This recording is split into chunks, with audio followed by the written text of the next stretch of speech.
Hi, my name is Debra R. Richardson of Debra R. Richardson LLC, and I work with you to help you clean up your vendor data, clean up your vendor processes so that you can pay the right vendor.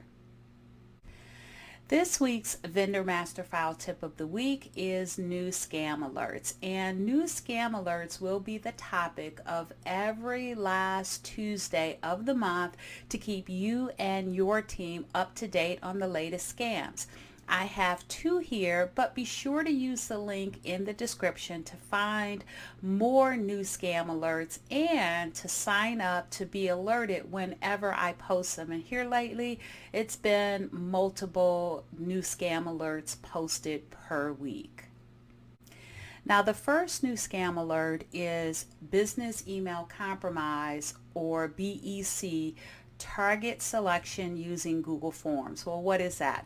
Well, you'll receive an email and that email will mention your C-level executive and ask if you have a moment to do a quick task. And that quick task will be a Google form, and if you complete the form, then you're going to be signaled as someone that will be susceptible to click a more malicious link in an email. So nothing's going to happen if you complete the form, except it's going to let the fraudster know that you are vulnerable, and so you will be the target of future fraud attempts. Again, future fraud is the key by weeding out users that would not or did not fill out the Google form. Now, the second one is the FBI warns of phishing attacks stealing corporate credentials. Now, this is vishing with a V, and vishing is phishing, but only using voice or the phone, or maybe even leaving voice messages. Now, fraudsters will use spoofed caller ID numbers, so you don't know who they are or where they're calling from. And when they talk to you, the point is to trick you into logging into a phishing web page in order to capture your username and password.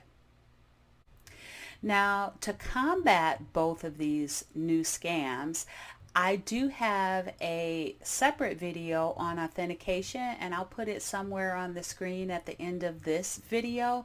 It's another Vendor Master File Tip of the Week, and it really talks about how you can know who you are communicating with via phone or email. For more information and the original articles, you can find the link to both scams in the description. And if you'd like more information on how to combat fraud, please go to my website, debrarrichardson.com, for free tools and resources to avoid fraud, regulatory fines, and bad vendor data. So good luck, and don't forget to tune in next Tuesday for next week's Vendor Master File Tip of the Week.